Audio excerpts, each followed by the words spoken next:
You're listening to Thunder and Lightning on SuperTalk Mississippi, covering Mississippi State sports like nobody else. With Sports Talk Mississippi's Brian Hadad and Robbie Faulk of On3 Sports.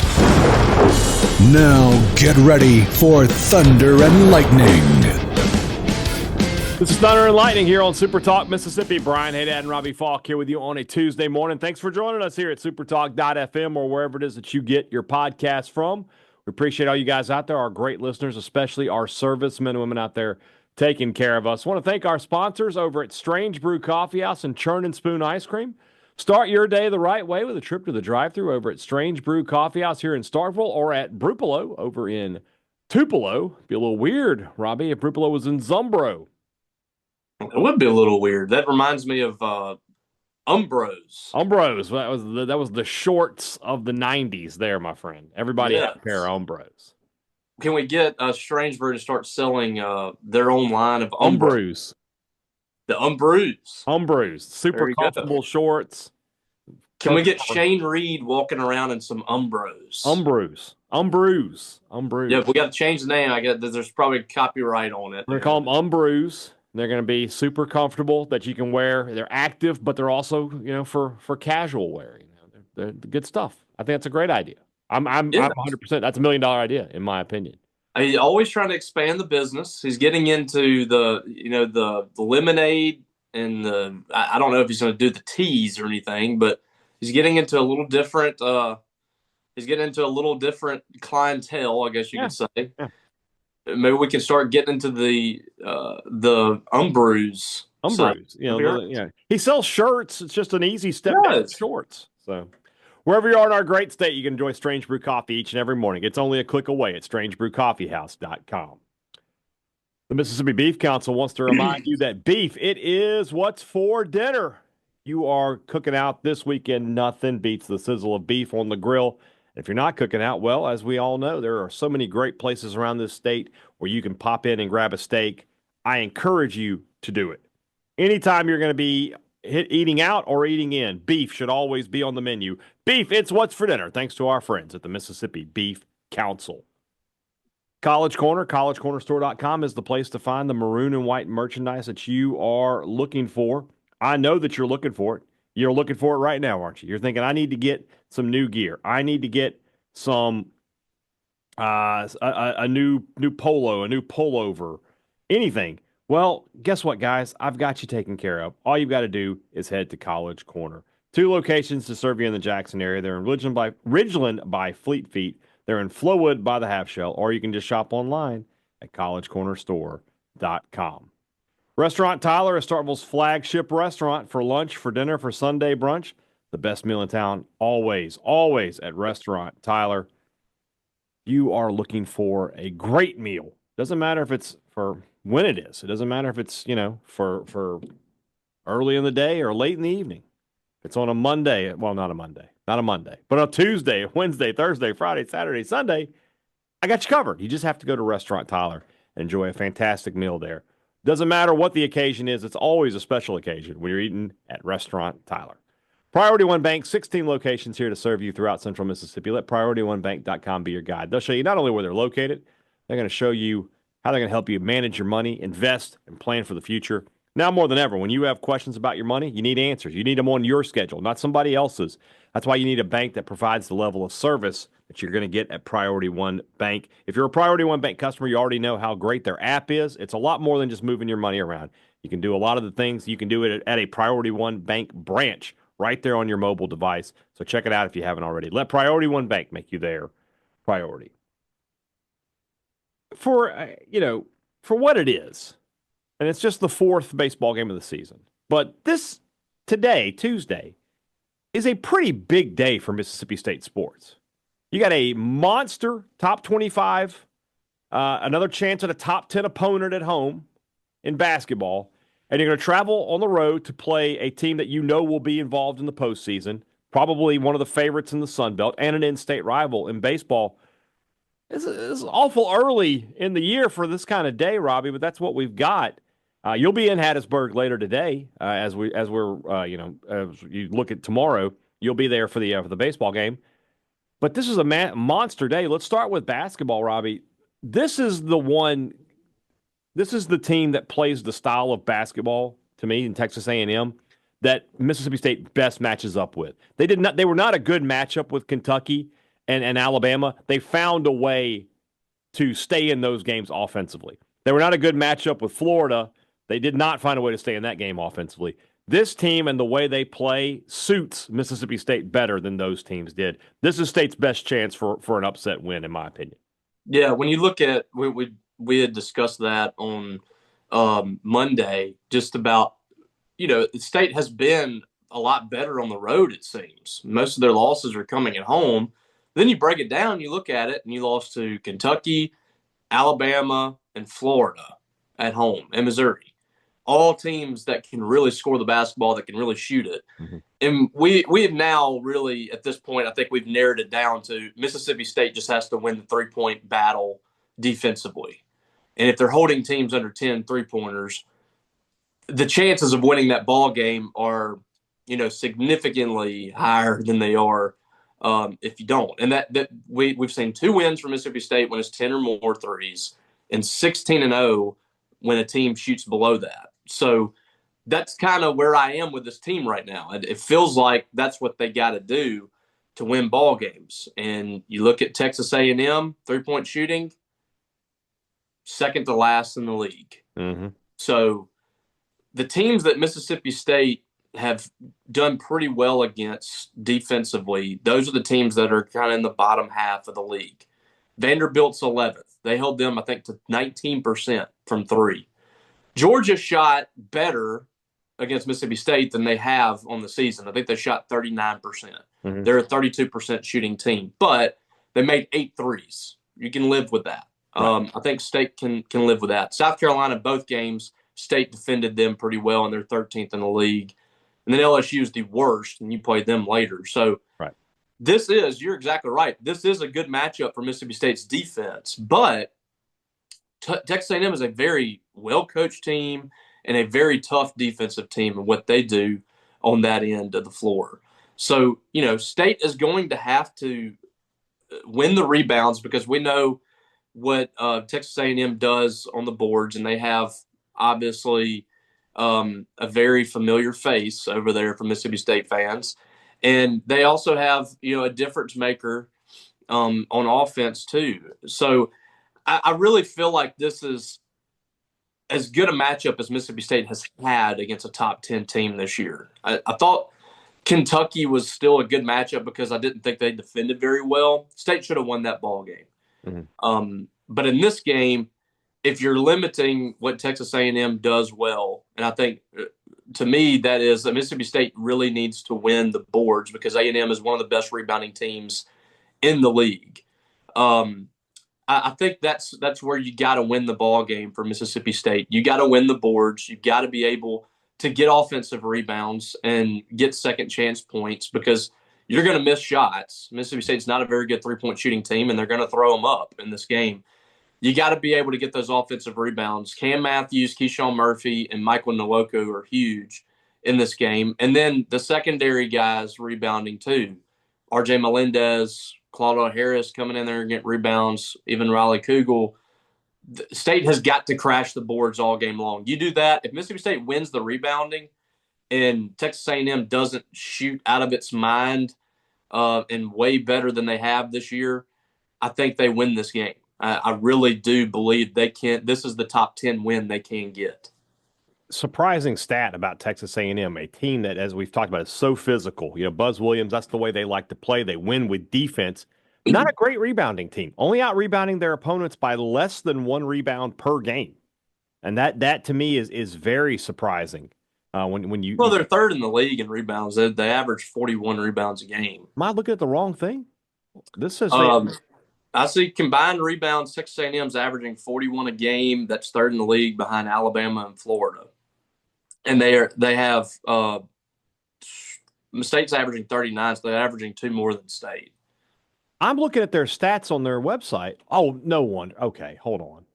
You looking at opponents? No, I don't know how this happened, all right? So, like, on the website, it says 24-25, but the the web address says 21-22. Let me just see if I can't.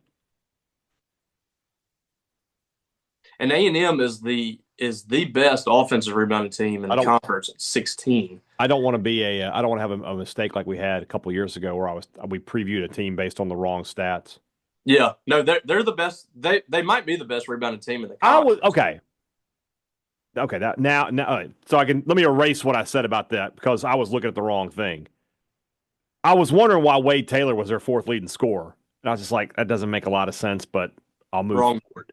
Yeah, I was looking at stats from 3 years ago.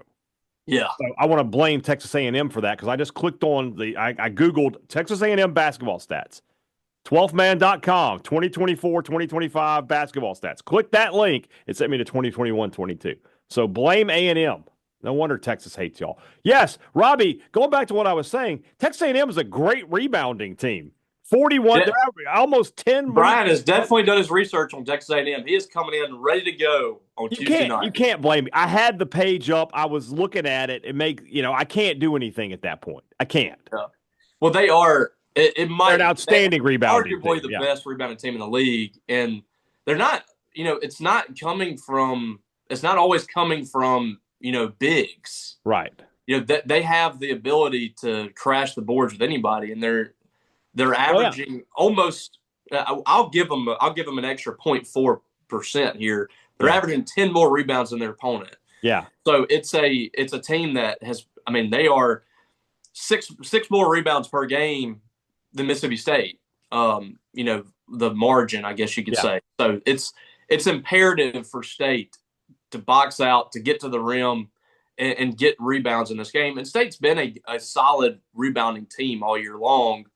And very similar to A&M in a lot of ways, that they get rebounds from a lot of different people. And it's not a traditional, you don't have a traditional big, I guess you can say. Michael Nwoku is Mississippi State's center, but I wouldn't call him like a traditional big as they've had in years past. I was just about to point that out, that A&M doesn't have anybody averaging more than 5.5 rebounds a game, but they have 4 guys averaging 5 or more rebounds per game. That's the definition of culture. That's Buzz Williams. That's his style. They have bought into what he wants to do. Very gritty style. Mm-hmm. It can be very ugly at times, a lot like Chris Jans. But I think that suits State, like we're going back to what we were talking about. So, by the way, it is a clash. Mm-hmm. It is really crazy, like how similar I think these teams can be at times. Again, someone calling me in the middle of this. I loved making the little thing though. I didn't make it laugh every time. But both of these teams, they want to muck it up. They don't want to get in a 90, 80 point ball game. That they want it to be in the low 70s and in the 60s. So it's going to be very interesting to see how this plays out. And this is an A&M team mentally tough. They went to Oxford. They were dead in the water. They found a way to win. It seems like every year they are playing great basketball down the stretch. And this year the difference with them is, for the most part, they took care of business in non-conference play. Mm-hmm. They've had some bad losses. That was the issue for them the past couple of years, yeah. They dug themselves in a hole, and then the SEC play, they are playing their best basketball. This year, they've been a really good team throughout. Yeah. So, and the thing about it is they just find ways to win. So for Mississippi State, I think the biggest thing is rebounding in this game. I don't anticipate them. I don't want to jinx them, but I don't anticipate this being a game that Texas A&M lights it up. Right. I think it's going to boil down to who's the toughest team and who's getting to the boards and rebounding. If Mississippi State wins the rebounds, I think they're going to be in a solid position to win this game. I know you know the answer, but I'll ask anyway. Do you want to guess who their leading rebounder is? Who is it? Anderson Garcia. Oh, shocking. Yeah. That guy. That's the guy that... I'm still trying to figure out why he transferred. That guy is the ultimate Chris Jans basketball player. He could be doing what Sean Jones is doing for Mississippi State right now. And even better. Yeah. Chris Jans would have absolutely loved... I'm sure he already does love him, but he would have loved coaching that kid. Yeah. And that he would have been a guy probably... he would have been starting or 6-man off the bench, and with every single night Chris Jans would have been talking about that guy. Yeah, that was one that really baffled me. I thought that would have been a really good fit for both teams, but you got to play him one more time, and this guy's been around forever. It seems. Really has. I'm trying to think who was he in the signing class with at State? Do you remember? He wasn't with Reggie Perry. Would he have been the next year with like Molinar? No, that's not right either. Well, who was that let's next? look it up here. Who was that next group of freshmen at Mississippi State? It was a big class, as I recall. Yeah, he was the top one. the. Was that like the Derek Fountain class? Class of 2022. Okay. Who was the headliner? I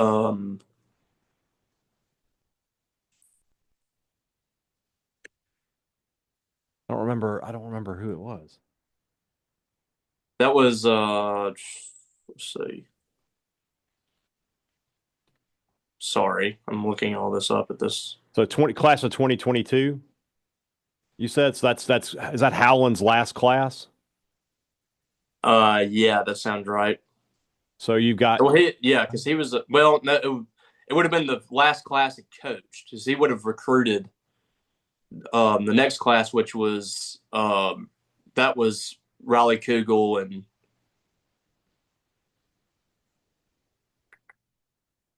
it wouldn't have been 2022 because 2022 was Kamani Hamilton.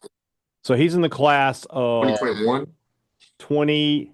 Where is it here? This is enthralling radio right here. Class of 2020. It had to be 2020. So I don't know why it said 2022. So let's see if we can find what that class looked like here. That would have been Davion Smith was the DeAndre Montgomery, Derek Fountain, and Cam Matthews. Yeah. It would have been a solid class with Cam. Davion Smith was a good player. I wish he had stayed. He could have been a big help to State, I think, but Derek Fountain hasn't really done anything. No, and neither is Montgomery. I don't know what Davion Smith has been solid. Yeah. Like the last time solid class.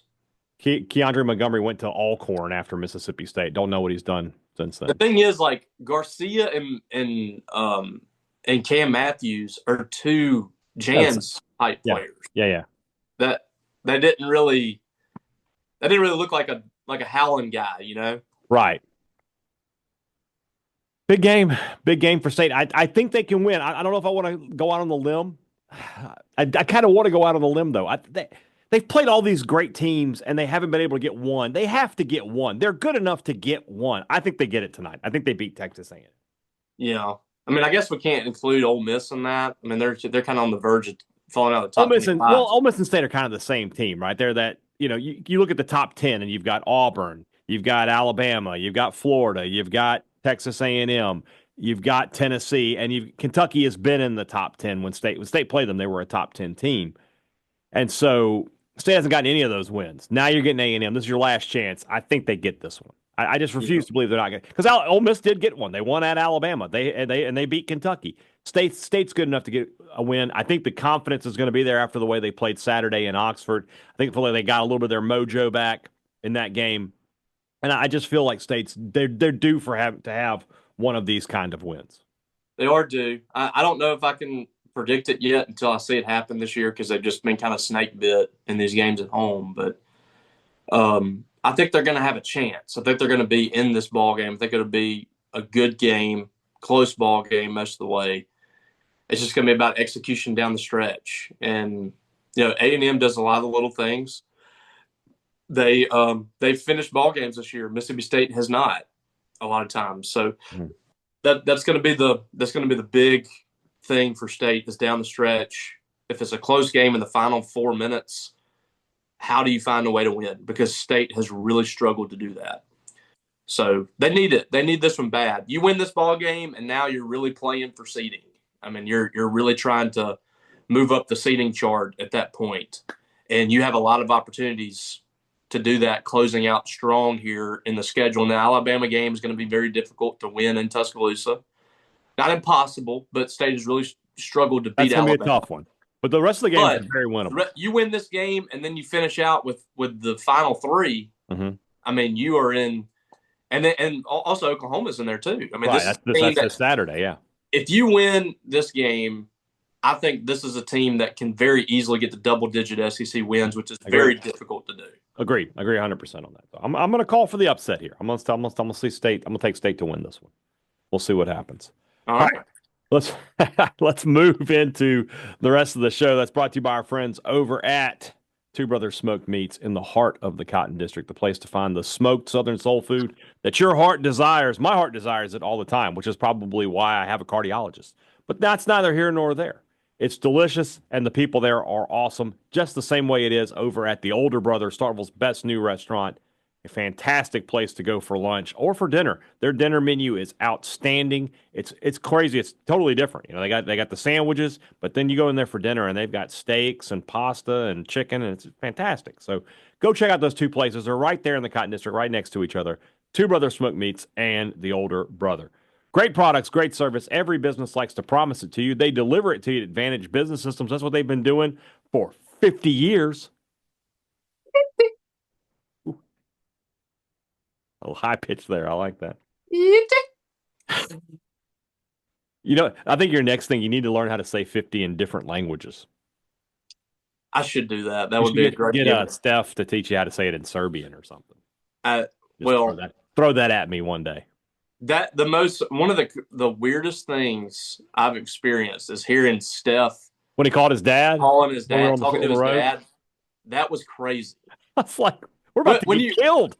Well, when you talk to someone and you're used to them talking a certain way, yes, and then they go a completely different direction and talk a different language and do it like fluently, it's very strange. So when we took Stefan to the Catfish Cabin in Boyle for one of our catfish tour stops, and his dad called on the way, and so he goes from I'm looking forward to eating catfish, and we're talking Mississippi State sports too. No, like I have no idea what he's saying. I remember hearing somebody's like Boyle, Mississippi. It's like, yes, what? We're about to die. Russian hitman coming to get us. And it couldn't be more different than the Russians. Is the crazy thing. Yeah, totally different people. We say all that to say when you need a new copier, you need to call Advantage Business Systems because they'll take care of that problem for you. They can give you a great product at a great price, but more importantly, they give you great service after the sale. Anybody can sell you a product. Who's there for you when things go wrong? That's who makes the difference. Advantage Business Systems will do that. 601-362-9192 or visit them online, absms.com. Find out how Advantage Business Systems will help your business do business. Before you go to your next game at Dudy Noble Field, at the Hump, wherever it is, head over to Maroon & Co. Do you like this shirt? Do you like this very nice States with the PFG shirts? Guess where I got this? Got it at Maroon & Co. And you can too. They have a great selection, a better selection than anybody else here in Starkville. You'll only find that stuff at Maroon & Co. And you can use our promo code Thunder15 to save 15% off regular price items. That's online as well. So if you're not going to be in Starkville anytime soon, but you still want to shop at Maroon & Co., go to their website, maroonandco.com, and use our promo code Thunder15 to save 15%. Before you go to your next Mississippi State game, make sure you make a trip to Maroon & Co. All right, as I said earlier, Robbie's headed down to Hattiesburg on Tuesday to cover Mississippi State versus USM. Game 4 for State, Game 5 of the season for USM. I'm going to ask you the same question I ask our guest in just a few minutes, Andrew Adeby from the Pine Belt Sports, PineBeltSports.com, and of course, he's now the new co-host of the Eagle Hour on SuperTalk Mississippi.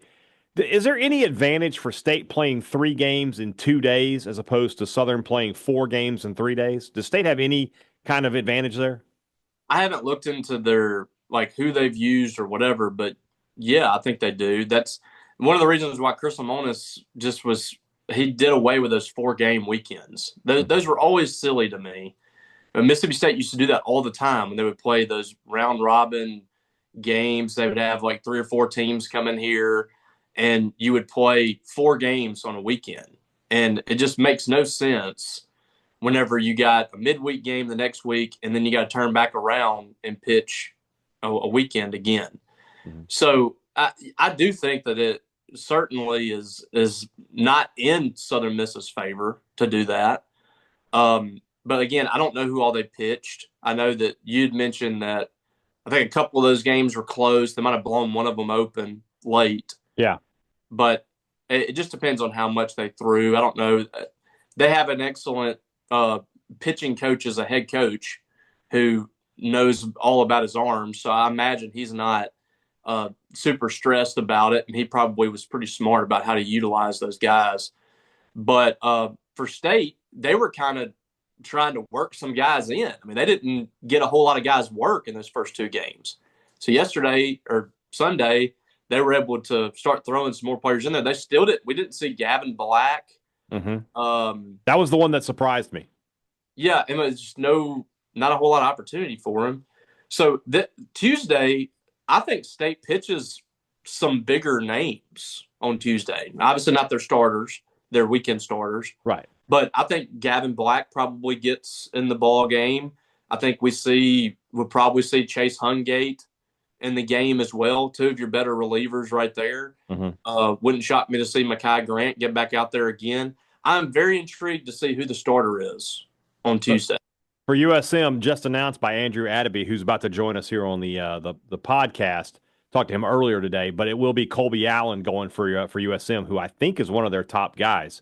So that's a Louisville, Mississippi native. But must be a stud then. He is a stud. Said, they did say it's going to be a staff game for them, so not a situation where Allen's looking to go deep into the ball game. State's probably going to do the same thing. Yeah.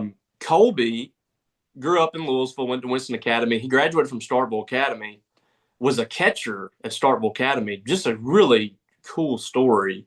I've known his family. I've known him his entire life. Great family, excellent people, and he's a great player. Mm-hmm. But he played catcher, caught for Evan Sierry. Oh, okay. And so those two, I imagine we'll see Evan Sierry, another guy we didn't see last weekend. Both those guys were on the same team. And Colby really didn't pitch a ton. He's really kind of a late bloomer. He was going JUCO. He goes to right before, the summer hit or whatever, he goes to a showcase at Southern Miss, was popping 94.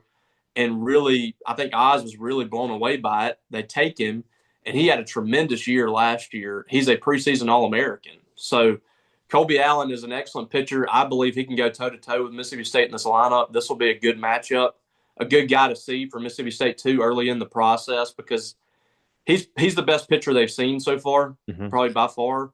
And don't think he's that far off from an SEC-type arm. I think this will be a really good test for them. I think that's a good matchup.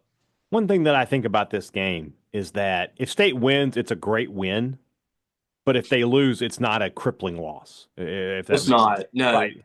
But it's one of those things like we've talked about, these midweek games, like State needs to take care of business in these games. This will be a good RPI booster for them. Right, but it's not. But on the other side of the coin, though, it's not an RPI killer if you lose. Southern Miss is going to be a good team all year. This isn't like going and losing to Manhattan would have been this past weekend. No, it's more about strengthening your non-conference resume because we know that you look at the strength of schedule in the past and you look at your non-conference RPI and it's never very good for Mississippi State, it seems. This is an opportunity to, when we look at the end of the season and if Mississippi State's on the bubble or whatever, which I tend to think maybe this year they won't be. That's my hope. But if they are, when you start comparing resumes and you look at Mississippi State, they have possibly 2 wins against Southern Miss, and they play this tournament in Houston. This could be an opportunity to strengthen that resume so that if you do stub your toe against somebody in SEC play and you finish with 17 or 18 wins, there's no doubt that you're going to be hosting this year as opposed to what we saw last year. So to me, it's more about opportunity for Mississippi State. It's not the end of the world if you lose this game, and State has lost this game to Southern several times over the years. They were swept in a series 2018 and survived that. I mentioned this in the interview, Robbie. This is State's first trip to Hattiesburg since that crazy getting swept and then Canizero. I don't think Lamonis was getting fired on Wednesday, regardless of the result. I'll just put it that way. No, we hope nothing like that happens. I can't imagine it's going to. No, I think Lamonis is a lot smarter than that. I think so too. So I'm very, very intrigued to see how Mississippi State handles this from a starting pitching standpoint. I tend to think it might be a Charlie Foster start or a Jacob Pruitt start. I think that's what you're looking at. But is Bradley Lofton? Do we finally see him back out there? I don't know what to expect. Ooh, that's an interesting name. Lofton pitched against Southern Miss a couple years ago, Got the and win, I outside think. of walks was really good. Yeah. I'm really interested to see if he emerges again, out of the John Cohen dungeon, like we used to see with guys like Paxton Stovall. That wasn't John Cohen's dungeon. Yes, it was. No. Yeah, you're right. They're right. That wasn't his dungeon. That was somebody else's dungeon. That's right. So can we see Bradley Lofton emerge? Yeah. I want that guy to get back and have success more than tools are there for him to be a big piece. Yeah. If he can be healthy. All right. Let's go to the interview now. Andrew Addaby, he covers the Golden Eagles for Pine Belt Sports, and he's a host on the Eagle Hour here on Super Talk Mississippi. Talked to him earlier today about this matchup. Let's talk to a man who's got some big shoes to fill. Andrew Addaby. He covers Southern Miss for Pine Belt Sports, and he's the new co-host on the Eagle Hour. As you're stepping in for a Hall of Famer there, Andrew. Yeah, well, there's been a few good guys to come through. Obviously, Luke Johnson, Debo Mixon was a fan favorite very quickly. So, but it's a popular show, and there's a lot of expectations around it. That's for sure. A pressure I don't need. And you're still with Pine Belt Sports, right? Correct. Sports editor of the Pine Belt News, Pine Belt Sports, weekly newspaper here in Hattiesburg. You can go read all of our stuff on hubcityspokes.com. Just look us up online, Pine Belt Sports, Pine Belt News on all platforms. All right. So Mississippi State and Southern Mississippi. No game in Pearl this year. This one in Hattiesburg. Southern Miss will come to Starkville later in the season. My first question is this. Southern Miss plays 4 games in 3 days. State plays 3 and 2, and 2 of them are run rule shortened. Is that any concern for Southern Miss that maybe they had to use a little more pitching than the Mississippi State did? No, I think it was actually a good thing for Southern Miss to because they got a lot of freshman arms, but they really didn't use that many until probably the last 5 innings on Sunday. But I think it was a lot of Oz knew he's got talent, but they're gonna have to just figure out what's gonna work and what's not. So I think they kind of needed it pitching wise, and they still didn't use that many arms. I mean, all 4 of their starters went 5 or 6 innings. So their starters were great. And honestly, we were speculating on who might start against Tuesday, but the trend for Oz is to just Johnny Holstaff these midweeks anyway, so he can have pitching down the road. And I suspect that's the plan heading into Tuesday. You don't think the fact that it's Mississippi State and it's a chance for a big RPI win would change that?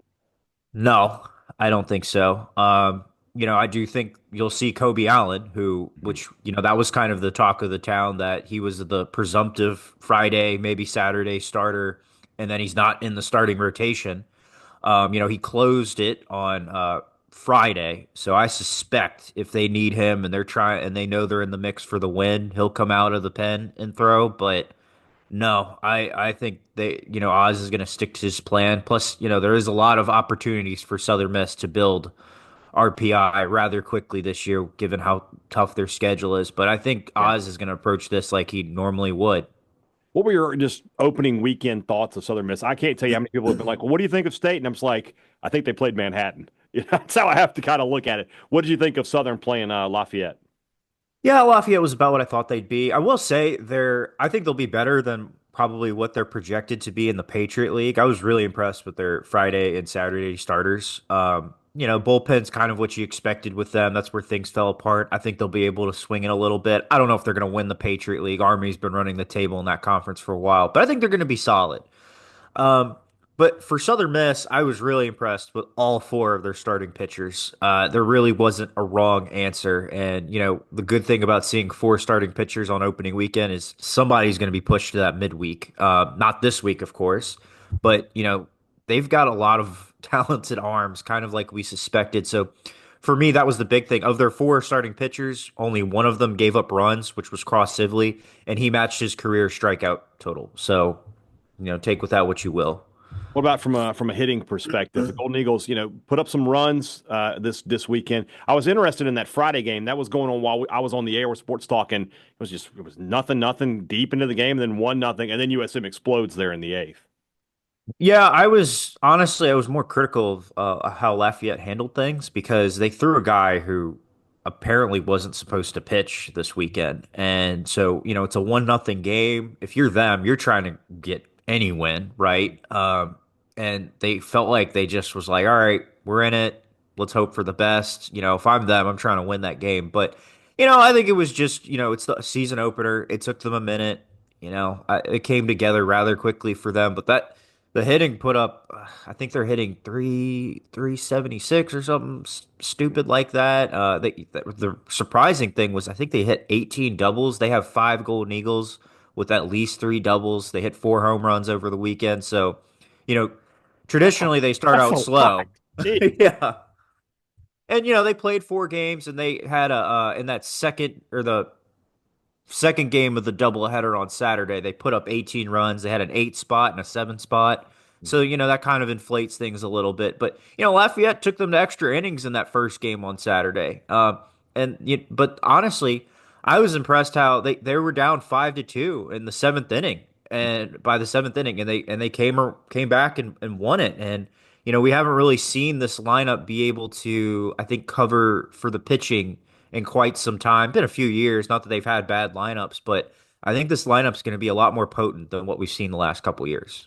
The guy who the stats stand out for me is Davis Gillespie. Two doubles and two home runs on the weekend. He's hitting 313. Obviously, we're just talking about four games here. It'll all balance itself out. But that's an impressive start to the season for him. Yeah, and he was hitless on Friday. Yeah. But I was a little more impressed with Ozzie Pratt, Hmm. which Davis Gillespie, he's going to be, everybody's going to talk about him this year. He's going to be their producer, and I would suspect be the home run leader when it's all said and done. But Ozzie Pratt, I mean, he was hitting 500 going into Sunday, Mhm. and he's got actually, I think, a 10-game hitting streak carrying back from last year, and he seems to have picked up right where he left off. He actually got the first home run of the season. I mean, his bat was, there was a little more power to it, and he was a good hitter last year. So I was a little surprised to see that. I think another bat that actually just a guy people are going to talk about in the state come down the road is true freshman Dre Barrett, who won the third base job. I mean, he is so mature and he does not play like a freshman. He had only struck out once the entire weekend as a true freshman, which I thought was more telling than him hitting over, I think, almost 400, and all he had was a double, or I'm sorry, a home run on top of everything else. So I think from top to bottom, this lineup is pretty strong. Maybe the weakest spot is catcher, but I mean, man, they're going to be able to produce runs, and they got guys in the that can hit that aren't in the starting lineup. So it's so difficult to preview a game when you're talking about, game four for state, game five for Southern Mississippi. We have, as we're recording this, they haven't announced who the starting pitchers are going to be. I honestly don't know who it will be for state. The guy I thought it might be, Jacob Pruitt, the Indiana State transfer.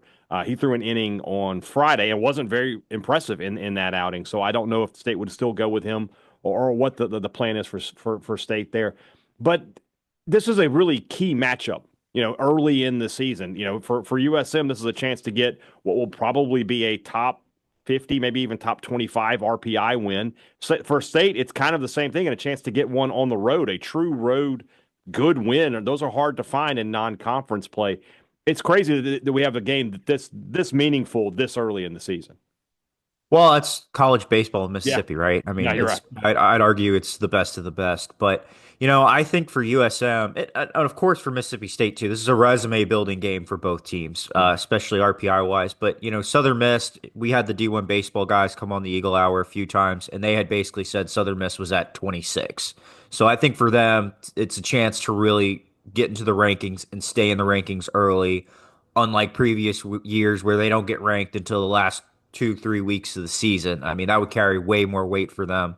But, I don't know what they're going to do pitching wise. I thought they would have started McCarty English, who pitched on Saturday, I think. I can't remember, Friday or Saturday, because he had been starting during the weekend starts. Hadn't looked great, hadn't looked bad, but he had experience, and he was the only pitcher that honestly had a bad weekend. So I don't think he's going to start on Saturday. I think they're going to throw somebody out there who's a true freshman, which Southern Miss has done in the Mississippi State midweek series before. So I don't think this will be any different. I wonder if both teams are just going to do a Johnny Holstaff for this game and see whose lineup can just slug it out better. That probably seems accurate. State threw a bunch of guys on Sunday. But, like I said, as I mentioned, 2 run rule shorted games. They didn't have to throw a lot of guys. And then Pico Khan going 5 innings on Friday played a big role in that. I just realized this, and I don't know why I didn't know it, but this is State's first trip to Hattiesburg since 2018, which is the infamous Andy Canizaro's final swan song. I had not realized State had not been to the Pete since then. Yeah, I'll give you a fun fact. Andy Cannizaro ended up coaching at my alma mater high school, Holy Cross, for 2 years. I didn't know that was your alma mater. Okay. Yeah, and was not a very successul coach there. No. There's a whole lot of laundry with that. But You think? I know.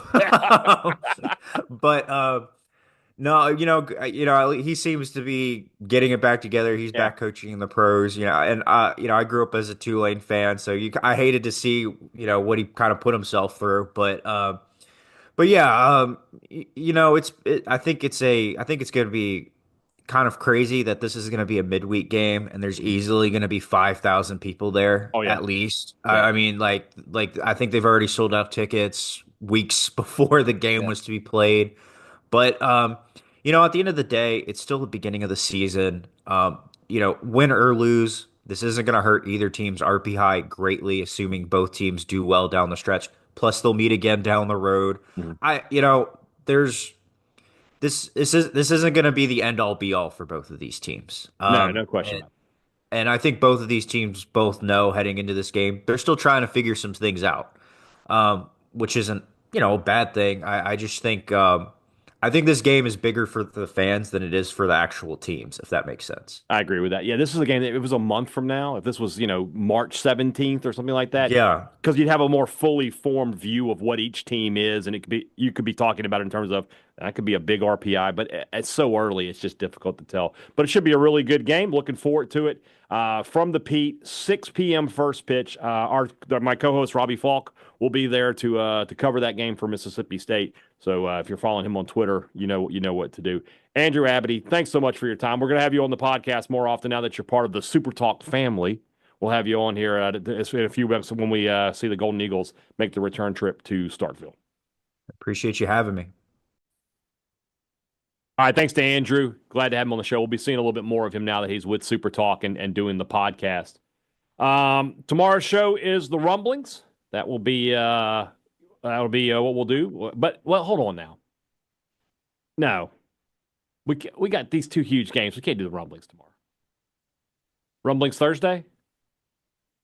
Yeah, we can do that. All right, push the Rumblings back a day. We'll have to recap these 2 massive games on tomorrow's podcast. So we'll do that. As always, Robbie, I will be interested to see who actually listens to the podcast and who fires off a Rumblings question. Well, and here's the thing. Sometimes before you post it, they send those in thinking I've forgotten about the tweet. So we forget nothing. We are locked in. I'm just trying to It's the same way I was locked in earlier when I was getting the stats. Well, I'm just saying. There you go. All right. Talk to you guys again tomorrow. For Robbie Faulk, I'm Brian Hadad. Thanks for listening to Thunder and Lightning here on Super Talk, Mississippi.